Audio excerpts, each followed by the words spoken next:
Subtle results, still you, but with fewer lines. Botox Cosmetic, out of botulinum toxin A, is a prescription medicine used to temporarily make moderate to severe frown lines, crow's feet, and forehead lines look better in adults. Effects of Botox Cosmetic may spread hours to weeks after injection, causing serious symptoms. Alert your doctor right away as difficulty swallowing, speaking, breathing, eye problems, or muscle weakness may be a sign of a life-threatening condition. Patients with these conditions before injection are at highest risk. Don't receive Botox Cosmetic if you have a skin infection. Side effects may include allergic reactions, injection site pain, headache, eyebrow and eyelid drooping, and eyelid swelling. Allergic reactions can include rash, welts, asthma symptoms, and dizziness. Tell your doctor about medical history, muscle or nerve conditions including ALS or Lou Gehrig's disease, myasthenia gravis, or Lambert-Eaton syndrome and medications, including botulinum toxins, as these may increase the risk of serious side effects. For full safety information, visit BotoxCosmetic.com or call 877-351-0300. See for yourself at BotoxCosmetic.com. Na Terra dos Cactos, podcast sobre temas africanos do Jornal Público. Elísio Macamo e eu, António Rodrigues, discutimos quinzenalmente às quartas-feiras os assuntos de África. Porque, se como dizia o poeta moçambicano Eduardo White, os países africanos são hoje os grandes cacos e os pequenos cacos dos sonhos que eles partiram ontem, então todos devemos refletir a melhor forma de os colar. Bem-vindos ao 5º episódio de Na Terra dos Cacos. Neste programa, eu e o Elísio Macamo vamos conversar sobre a situação na Guiné-Bissau, com a decisão do presidente Umaro Sissoko Embaló de dissolver o Parlamento, alegando uma tentativa de golpe de Estado sobre a qual nenhumas provas foram apresentadas até agora.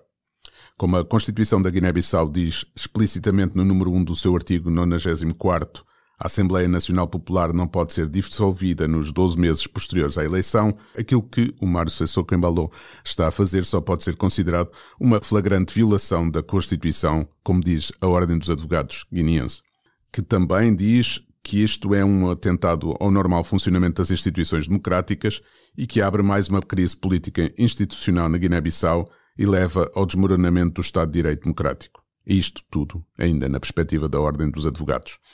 Além da situação guineense, vamos também conversar sobre a região do Sahel e a Aliança dos Estados do Sahel, uma federação criada pelo Burkina Faso, Guiné-Conakry e Níger, ou então uma federação que eles pretendem criar, vamos dizer assim, porque é preciso não pôr a carro à frente dos bois, para combater os jihadistas no Sahel e também para se protegerem mutuamente, principalmente de qualquer intervenção militar da CEDEAO ou da União Africana.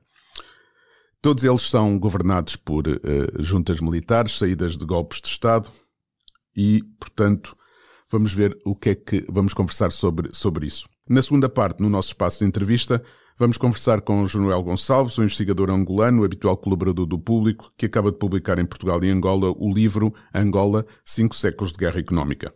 Finalmente, na terceira parte, e como habitualmente, deixamos algumas sugestões de entre as coisas que vimos, lemos ou ouvimos sobre temas africanos.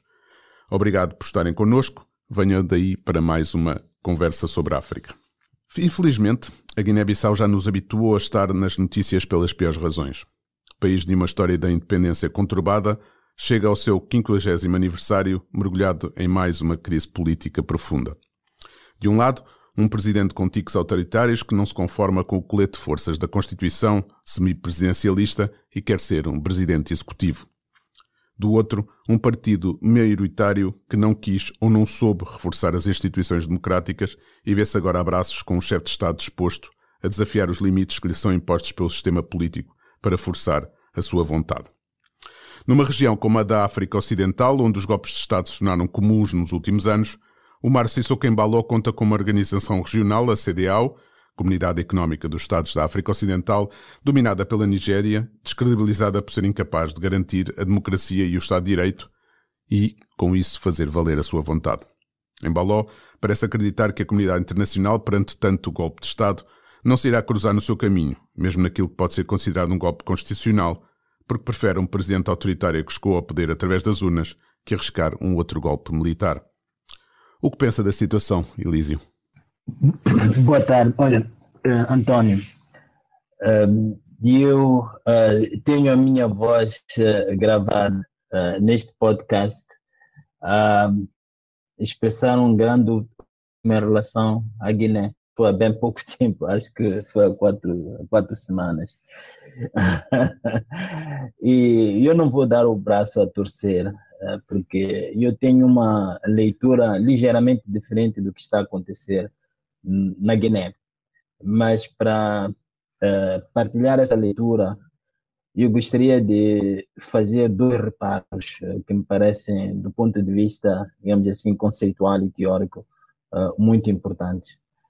O primeiro reparo é exatamente teórico e tem a ver com o que nós podemos legitimamente esperar no nosso continente africano.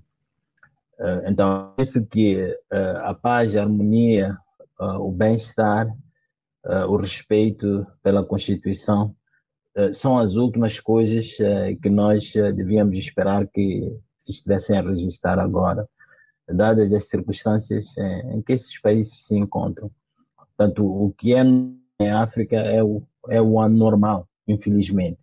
E isso não quer dizer que eu esteja a favor da anormalidade ou que eu esteja a favor da desordem. É apenas uma constatação que me parece importante fazer para que nós possamos fazer melhor uso do vocabulário conceitual que temos à nossa disposição. E o segundo reparo tem mesmo a ver com a questão conceitual. E essa questão tem a ver com a forma como nós utilizamos certas palavras para dar conta daquilo que acontece no continente africano. Então, nós podemos falar de democracia, nós podemos falar de Constituição, nós podemos falar de direitos humanos e por aí fora. Mas ao fazermos isso, estamos apenas a dar expressão ao lado normativo desses conceitos, que é muito importante. Mas, para além do lado normativo que esses conceitos têm, há também, digamos assim, aquilo que no contexto local é identificado como sendo o valor a proteger. E aquilo que no contexto local são os princípios que devem ser também promovidos para que esses tais valores sejam protegidos. Eu sei que estou a fazer uma dissertação um pouco acadêmica.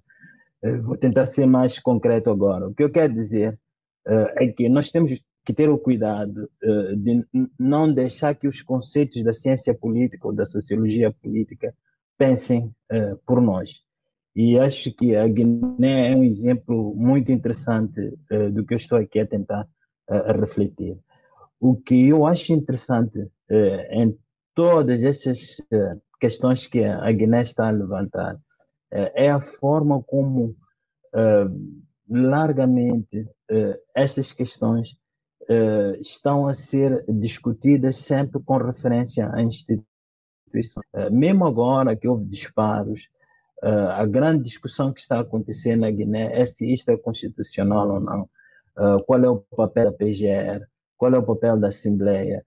E eu acho que isso é muito importante, porque o que está a mostrar é que a Guiné está a caminho que muito provavelmente vai desembocar num maior respeito pelas instituições, porque essas instituições terão sido resultado de uma, digamos assim, guerra cívica, não civil, uma guerra cívica que os próprios guineenses fizeram para domesticar as instituições modernas e para domesticar também a sua própria história dentro de um contexto que não foram eles que realmente criaram. Então, eu mantenho o meu otimismo em relação à Guiné. Eu condeno naturalmente o que está a acontecer lá neste momento, mas eu acho que nós temos que encontrar uma outra linguagem para falar sobre estas coisas aqui. Mas não acha que a justificação da Constituição, a justificação de que há uma tentativa de golpe de Estado por parte que o Presidente alega para justificar esta dissolução da Assembleia Nacional, não é uma utilização também para a defesa própria em termos internacionais daquilo que estão a fazer e que é à margem da Constituição? Sim, eu acho que é, mas isso não retira o mérito ao argumento que eu estou a tentar formar, talvez não com tanta clareza quanto eu gostaria de o fazer. O que eu quero dizer é o seguinte: há uma grande diferença entre um ator político pura e simplesmente procurar legitimar aquilo que faz com referência aos seus interesses pessoais e procurar legitimar aquilo que faz com referência às instituições, com as regras do jogo.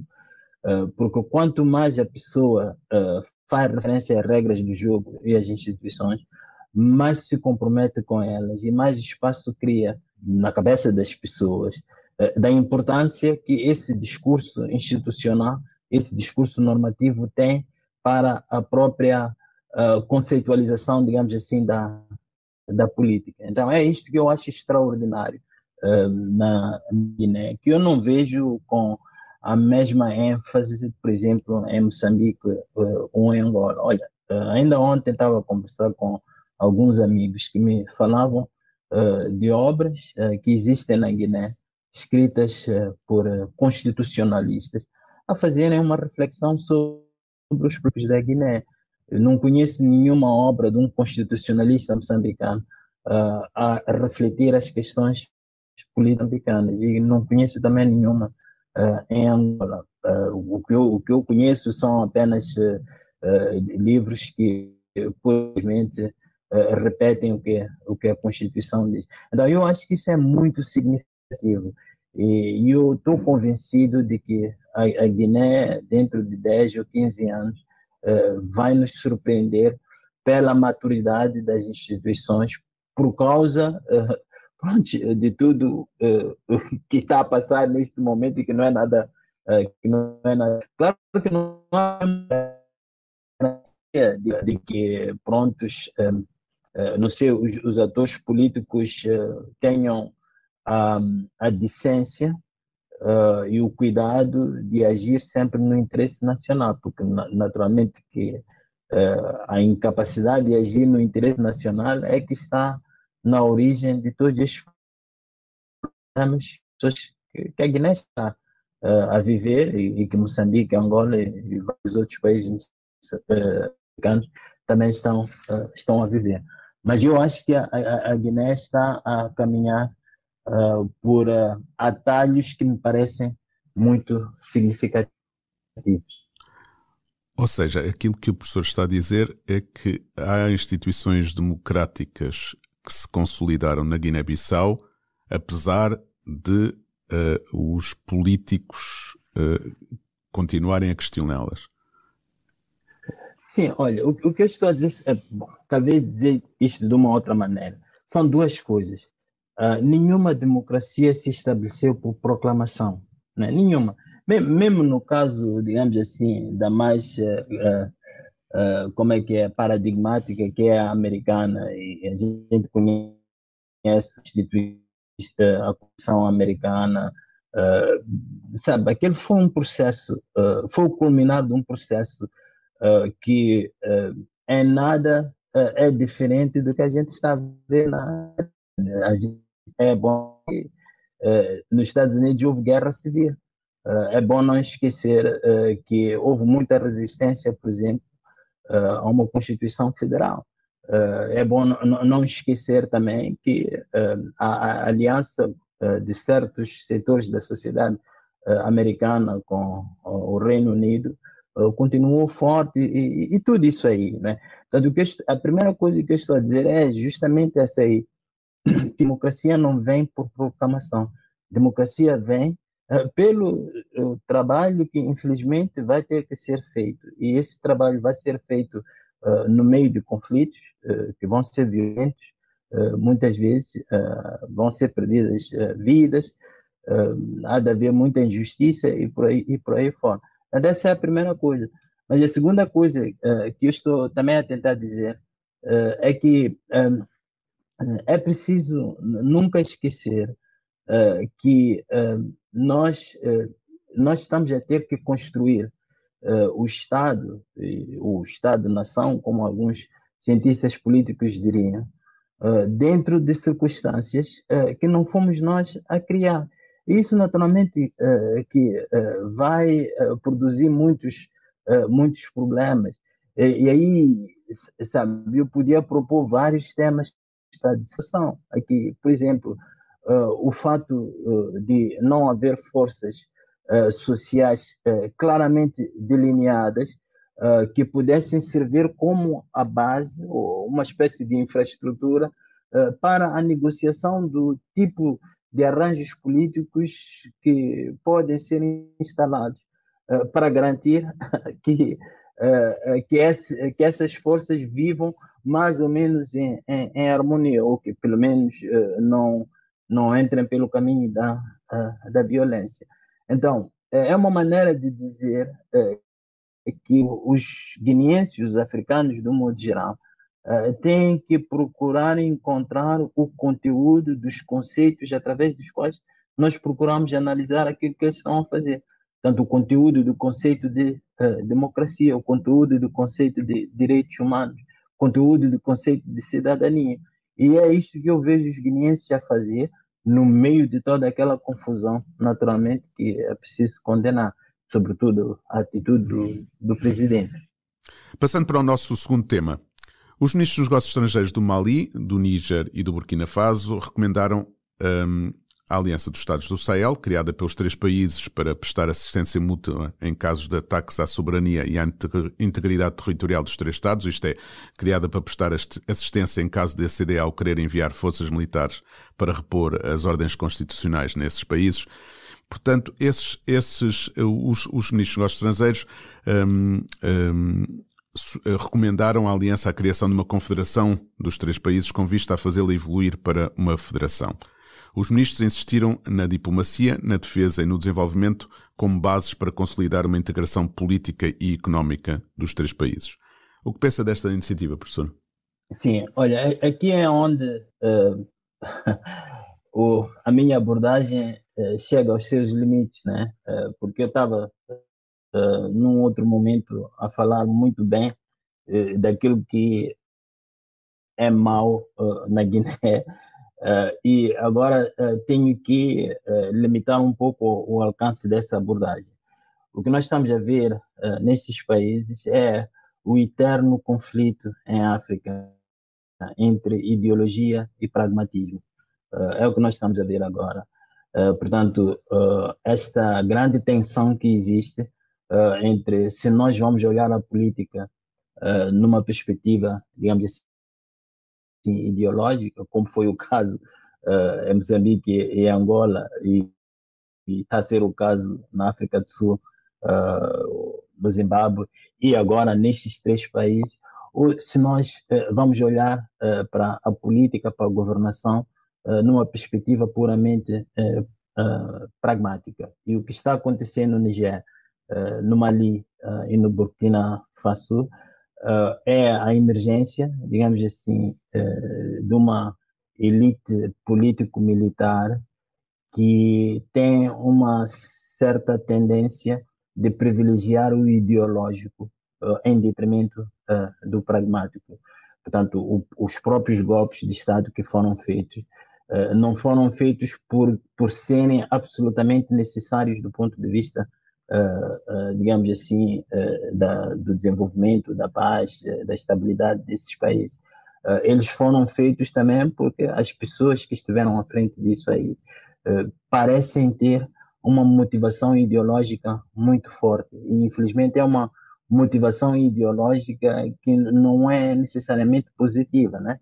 É sempre de ressentimentos, por exemplo, contra a França, contra o Ocidente, de um certo fascínio por regimes autoritários, como o regime autoritário russo de Putin, e basicamente de um total desrespeito, digamos assim, pelos seus próprios povos, né?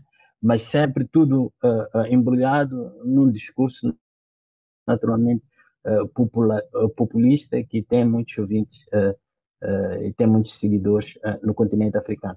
Então, sim, eu tenho alguma dificuldade em olhar para o que está acontecendo na África Ocidental.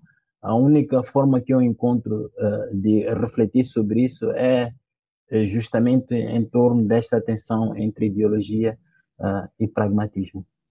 Mas não acha que há aqui também, ou seja, não acha que esta aproximação também é uma aproximação pragmática? Ou seja, estes são três governos de militares que chegaram ao poder através de golpes, que estão a ser pressionados pela CEDEAO e pela União Africana para voltarem à ordem constitucional, também por algumas potências estrangeiras, e que de alguma forma juntam forças para terem mais, para poderem responder em conjunto a essa ameaça externa àquilo que têm. Portanto, não é uma abordagem pragmática. Eu vejo isto mais pragmático do que ideológico. E mesmo a aproximação à Rússia, que agora uma delegação de alto nível da Rússia, com o Ministro do Desenvolvimento e o Vice-Ministro da Defesa passou pelo Mali e pelo Burkina Faso, pelo Mali e pelo Níger, já a preparar toda uma série de projetos estruturantes, de memorandos de entendimento e tudo mais. Não há aqui este não é um lado pragmático, ou seja, de alguma forma uma união para mostrar para fora e para desafiar a CEDEAO e ao mesmo tempo para dentro todos estes memorandos de entendimento com a Rússia para mostrar dentro que estão a desenvolver o país e que há outras formas de desenvolver o país. Sim, olha, a questão de utilizar estes dois conceitos aqui pode naturalmente induzir em erro, sobretudo a ideia de que se trata de categorias hermeticamente fechadas, né?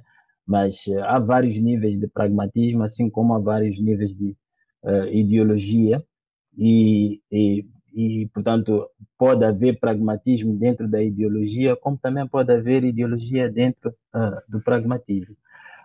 O que é importante, talvez, salientar aqui é que estes três países não são estranhos a este tipo de guinada ideológica. Portanto, são países que são conhecidos naquela região como tendo essas tendências. O Mali é um exemplo muito clássico disso aí. Primeiro com Modibo Keïta e depois com Moussa Traoré. Burkina Faso também não escapa, digamos assim, a essa lógica, sobretudo, pelo menos até Thomas Sankara. Niger talvez seja aqui uma ligeira exceção, mas o fato de serem esses três países e não outros, talvez eu não vou achar estranho se um dia a Guiné-Conakry também se juntar a esses três países. Portanto, esses são os países de quem a gente espera este tipo de guinada ideológica. E por causa disso eu acho que esta distinção entre ideologia e pragmatismo continua a fazer sentido. Agora, é realmente verdade que acossados como eles se sentem, vão ter que tomar decisões. Agora, o que a gente pode perguntar, colocando de parte a questão da Rússia, é se, de facto, mesmo dentro do discurso panafricanista que eles gostam também, sobretudo aquele fulano de Burkina Faso, Traoré, gosta de apresentar em público, se faz sentido agir contra o interesse desse panafricanismo que, apesar de tudo, tem sido estruturante na visão política africana. Se faz sentido que eles procurem a sua sorte fora de uma comunidade que, apesar de tudo, tem procurado dar conta do recado, apesar de tudo, tem procurado ser uma espécie de referência moral para a política naquela região da África Ocidental. Se faz sentido que eles façam o que estão a fazer, tendo também em conta o grande fato, e isto é muito importante, de que eles não estão a dar conta da rebelião. Nenhum desses países está a registrar progressos na luta contra o jihadismo, na luta contra com as milícias, e que foi sempre a razão para as decisões que eles tomaram em relação aos golpes de Estado que eles fizeram. Em cada um desses países, mesmo no Mali, com a ajuda dos russos, a situação militar piorou. Então, para mim, o próprio pragmatismo deles dentro desse sentimento de estarem a ser acossados pelos outros, chega também aos seus limites, né? Ok, vamos passar então para a segunda parte deste Na Terra dos Cacos, este quinto episódio. Connosco temos o Jonuel Gonçalves. Jonuel, obrigado por teres aceitado o nosso convite. Dizes na introdução do Angola 5 séculos de guerra económica que este livro é uma consequência do livro que publicaste em 2011, que se chamava Economia ao longo da história de Angola, e era para ser um livro factual e cronológico, mas a pesquisa mostrou que a existência de uma constante guerra económica que alterou o projeto inicial. Quer explicar um pouco melhor como é que vens desse projeto de um factual para esta guerra económica? Pois o livro de 2011 correspondia a uma iniciativa da parte do editor, da Mayamba, no sentido de se apresentar uma base que fosse o mais rigorosa possível, mas ao mesmo tempo sintética, sobre a economia de Angola ao longo da sua história, vindo o mais perto possível. Portanto, lá tem dados de 2010, saiu em 2011. E depois eu teria que fazer uma ampliação disso, porque o período que me foi dado para fazer o trabalho também era curto, mas teria que fazer uma ampliação disso e, sobretudo, uma análise. Não deixar apenas os quadros estatísticos com alguns comentários e alguns factos históricos que não fossem marcados pela ideologia. Agora, eu comecei então um trabalho de pesquisa a partir de 2013 e por volta de 2016 eu comecei a constatar com os colegas que havia uma coisa que um teórico peruano, está a ver como é que o mundo é, como é que a gente encontra fontes, um teórico peruano tinha feito um trabalho que se chamava Peru, Economia sob Violência, Bajo la Violência. E nós dissemos assim, olha, o que ele está a dizer do Peru, em Angola é muito mais acentuado. E então continuamos a trabalhar, eu continuei a trabalhar nisso, e em 2000 fiz uma série de artigos e uma série de debates, e em 2017 consegui até mesmo um pequeno apoio do Ministério da Cultura para vir a Portugal, ao Arquivo Histórico Ultramarino, para levantar alguns dados, e realmente apareceram-me vários desses dados. Sobretudo quando se começou a fazer estatística, que em Angola começou muito cedo, é curioso, começou no período do Marquês de Pombal, quando a estatística portuguesa era muito rudimentar. Uma das funções do secretário do Inocêncio, o Sousa Coutinho, que era o governador, uma das funções era fazer estatística. E ele dava uma estatística sobre escravatura muito detalhada. Pronto, continuei a trabalhar nisso, a redigir, e já dentro da fase de redação, começam-me a aparecer elementos, sobretudo a partir de 2015, em que estava muito patente o prolongamento de uma coisa que era e é a captura de Estado. Quer dizer, pronto, no tempo colonial a captura de Estado ela é feita para a conquista de recursos naturais e recursos humanos. Ou seja, a escravatura é o ponto máximo da guerra económica. É quando você captura pessoas para colocar ao seu serviço como mão de obra. E depois, a partir de 2015, quando começou a ser muito patente que havia então um regime que caminhava para a cleptocracia, um terceiro componente, que era o componente acrescentado aos recursos naturais e à captura de recursos humanos, a captura de recursos financeiros públicos. E então comecei a trabalhar até numa ampliação, como outros fizeram. Havia assim uma espécie de convergência, assim, a gente conversar uns com os outros, até que encontrei o livro do Laïdi Ali, o francês, que fez uma história mundial da guerra económica, e eu vi nisso a confirmação de que eu estava a fazer. Elísio, quer... Sim, eu gostaria de fazer aqui uma pergunta. Olha, Jonuel, eu gostei muito do que li até aqui, não li tudo, mas sobretudo gostei deste conceito de guerra econômica. Quer dizer, uma maneira de olhar para aquilo que acontece dentro de um determinado regime, nessa perspectiva que propõe de guerra econômica. O que eu gostaria de perceber melhor ainda é que papel reserva dentro desse conceito para questões muito mais normativas, como questões de de política, né? Como questões de cidadania, de exercício de cidadania, portanto, direitos humanos, está a sugerir a ideia de que, uma vez aplicado este conceito de guerra econômica, dificilmente podemos pensar num país também como uma entidade política que se defina pela garantia de espaço de exercício de cidadania. Bom, então é assim, quer dizer, um Estado constrói-se no longo prazo. E isso, no caso africano, é muito patente, não é? Agora, esta noção de que o Estado se constrói no longo prazo, há várias formas de construir o Estado e há vários conteúdos que o Estado pode ter. O Estado não é o mesmo nem ao longo da história, nem mesmo no momento presente.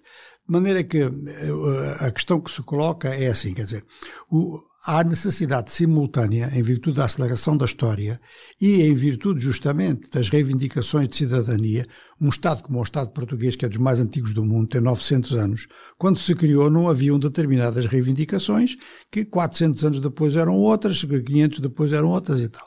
Ora, a África tem um concentrado histórico em 50 anos. A gente pode dizer um pouquinho antes em alguns países, aqui naqueles onde houve transições, como é o caso do Ghana, como é o caso das antigas colónias francesas. Mas no caso dos países de língua portuguesa, praticamente não houve transição. Um ano não é transição nenhuma. E isso levantou, e levantava naquela altura, do ponto de vista de alguns de nós, levantava a necessidade que a construção do Estado já significava a construção de um Estado com garantias aos cidadãos, e não um Estado oposto à sociedade.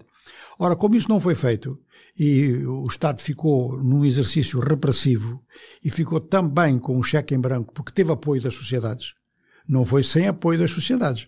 Nos 5 países de língua oficial portuguesa, os regimes de partido único tiveram apoio social.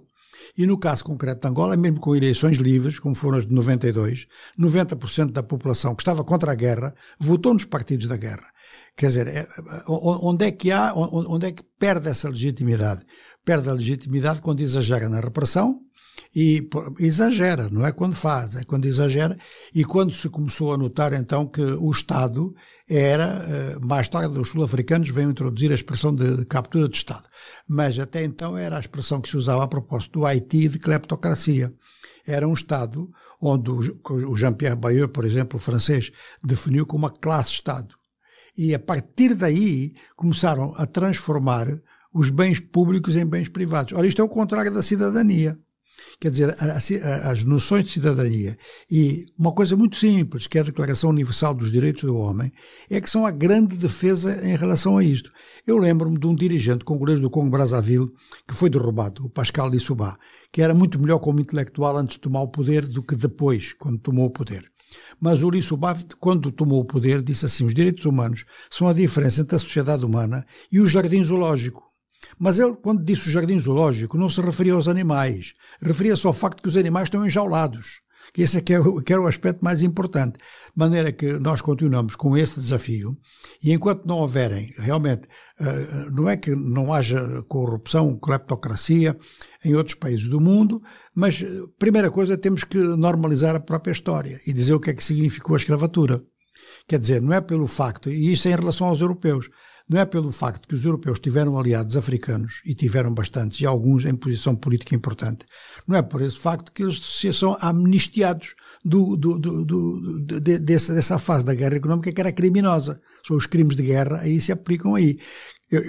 Se um de nós fosse lá numa cidade do interior de Portugal matar 3 pessoas com o apoio de pessoas locais, não deixa de ser criminoso por causa disso. São criminosos os dois. De maneira que essa coisa da história é importante, primeiro do ponto de vista europeu e depois do ponto de vista africano.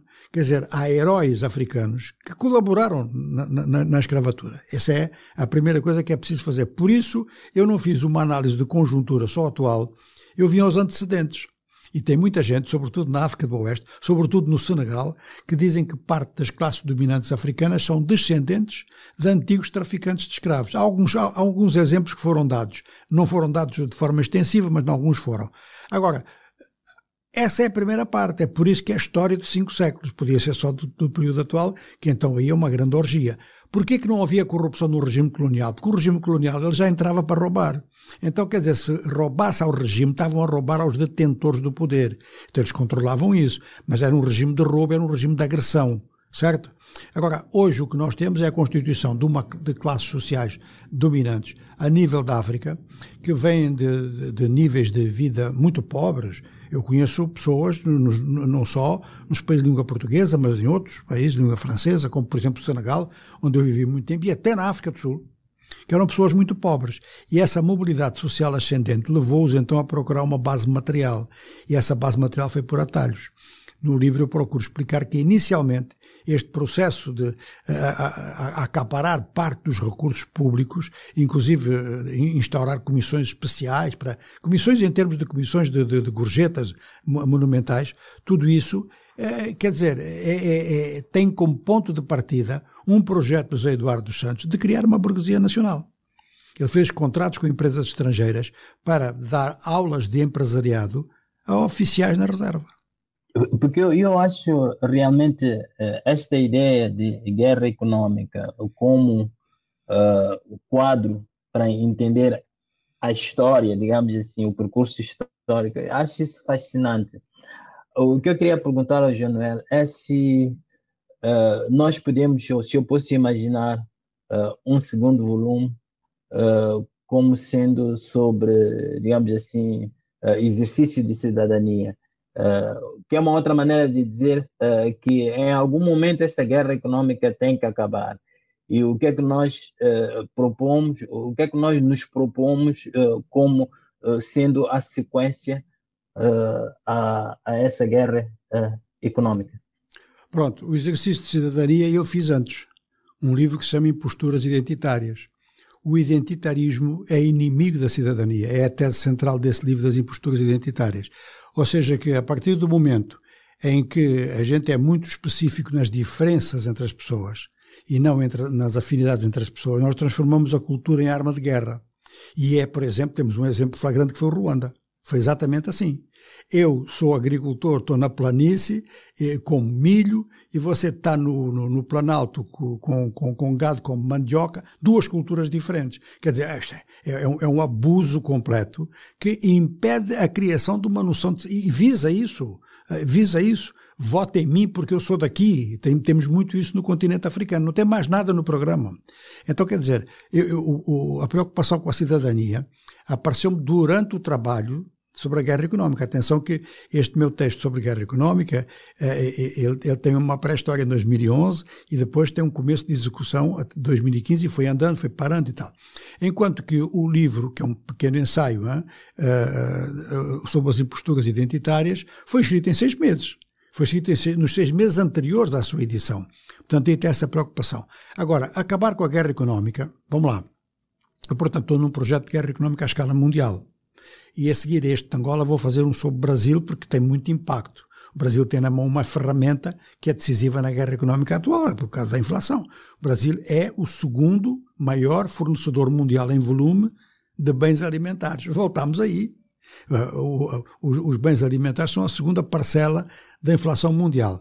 Mas a minha preocupação não é só isso. Quer dizer, dentro do Brasil, e depois aí a África vai passar por isso necessariamente, eu gostava muito de saber o que é que estão a conversar as comissões que dão seguimento à conversa entre o João Lourenço e o Joe Biden, porque a questão das novas tecnologias é que é vital. E isso nós podemos constatar que a guerra económica não está no horizonte da gente que possa acabar. Ou seja, neste momento o que se passa entre os Estados Unidos e a China, que são as 2 potências que podem realmente desenvolver grandes projetos de novas tecnologias, digo novas mesmo, quer dizer, decisivas, com inovação mesmo, quer dizer, não é, por exemplo, o carro elétrico não me parece digamos que um instrumento que venha a alterar muita coisa, não vai alterar quase nada, mas outras coisas sim, a nível de por exemplo, esse aparece desde logo, a inteligência artificial, que pode Não é, vamos deixar de lado o aspecto assim, a bruxaria, a ameaça. Não, quer dizer, ganha-se tanto tempo com a inteligência artificial que a produtividade pode ser multiplicada por 10 ou 20, coisas assim. Quem tem isso tem uma arma decisiva na mão.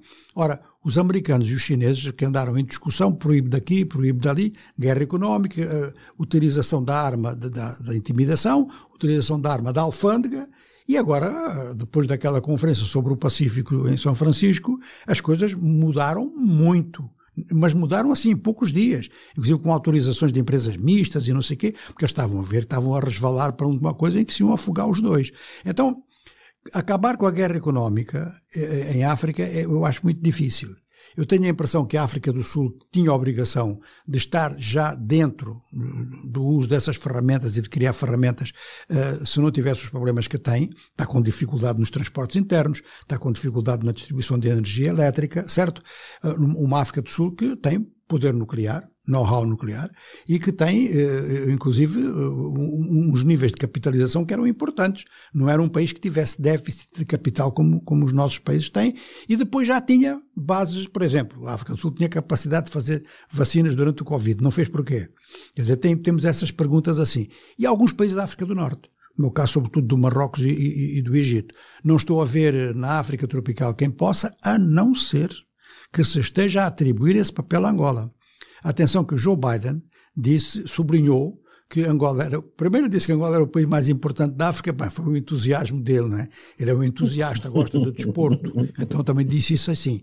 Mas depois ele destacou, estamos muito envolvidos no projeto Artemis. Olha, atenção, o que é isso, hein? Quer dizer, é um exemplo importante. O que é exemplo importante? É um exemplo importante porque é um concentrado tecnológico de primeira. Angola não tem quadros para isso.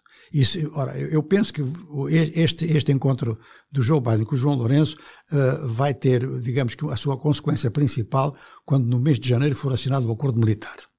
Os americanos, investidores na agricultura, eles não se enganaram. Eles dizem que as ferramentas agrícolas são fundamentais. Aquela frase do Lenin é o contrário do que o mundo nos apresenta. O Lenin dizia que a agricultura é base e a indústria é o fator decisivo. Mas isso quando? Em que circunstâncias? E ainda por cima não há grandes diferenças entre o setor. O agrobusiness é altamente industrializado. O caso do Brasil é logo uma demonstração. E o Brasil é dos poucos países no mundo que tem balança comercial favorável com a China, justamente por causa dos alimentos, não é por outra razão. De maneira que quando esse acordo de caráter militar for divulgado, e ele tem que ser feito com muito cuidado, porque a Constituição de Angola proíbe bases militares estrangeiras, mas não proíbe ações conjuntas para casos específicos. Esta segunda parte desse artigo da Constituição abre caminho a isso tudo. O objetivo que nós temos sabido, não é nem por portas e travessas, é dito claramente em Luanda, é modernizar forças armadas e modernizar o aparelho produtivo de Angola. Os agricultores americanos, enfim, alguns representantes dos agricultores, fazem propostas de investimentos, mas pedem uma garantia de 100 anos de propriedade. Quer dizer, estão ali para ficar muito tempo. Ou querem, pelo menos. Que marcas se podem, se quisermos olhar para a economia de Angola ou para Angola hoje, que marcas é que são as marcas específicas dessa história de guerra económica? Ou seja, o que é que alguém que olhe para aquilo, para as marcas que deixou essa guerra económica, quais são elas? Quer dizer, ela continua, não é? Sim, ela continua, mas quais são as marcas, as grandes marcas dessa guerra económica? Portanto, a primeira, vamos a fatores completamente internos, a primeira é o desvio de recursos monumentais para o exterior e retornos quase zero. Portanto, os últimos dados de 2012 para cá, o Procurador-Geral da República assinala que foram desviados 100 mil milhões de dólares. Isso significa um ano, na média, do Produto Interno Bruto de Angola, que neste momento está a 200 e pouco, mas já esteve a 80. Portanto, a média é à volta de 100 mil milhões. Isso desapareceu. O PIB de um ano foi desviado. É uma coisa enorme. Portanto, desse total, apenas 5,5 mil milhões foram investidos no exterior. é um apenas também relativo, quer dizer, pronto, é 5% do total, quer dizer, foram fortunas que ou se dispersaram ou fazem parte daquilo que já o Adam Smith dizia, não é? Que eram as despesas luxuosas do príncipe, aquilo não servia para nada. Depois é uma mentalidade que existe não só em Angola, existe até na América Latina, a mentalidade de consumir antes de produzir. Portanto, esses 5.500 mil milhões de dólares norte-americanos que foram declaradamente investidos por angolanos no exterior, deram um retorno de 193 milhões. Parece brincadeira. Quer dizer, por cada dólar que saiu, voltou 4 centavos. Ou seja, a Angola está a desenvolver alguém. Essa é uma marca. A segunda marca é que a recuperação de ativos foi tão pequena que esse dinheiro continua a existir e a fazer falta. A Angola, neste momento, está com uma dívida enorme, dizem que é muito mais do que aquela que foi declarada, acredito que sim, e depois fica uma situação em que a gente não entende muito bem determinados aspectos. Por exemplo, porque é que a Angola não negociou, durante o período da pandemia, uma moratória de 3 anos que permitisse investir. 50% do orçamento de Angola é para pagar dívida, hein? Atenção. Ultimamente temos compreendido melhor porque é que Angola continua a priorizar o pagamento da dívida custo que custar.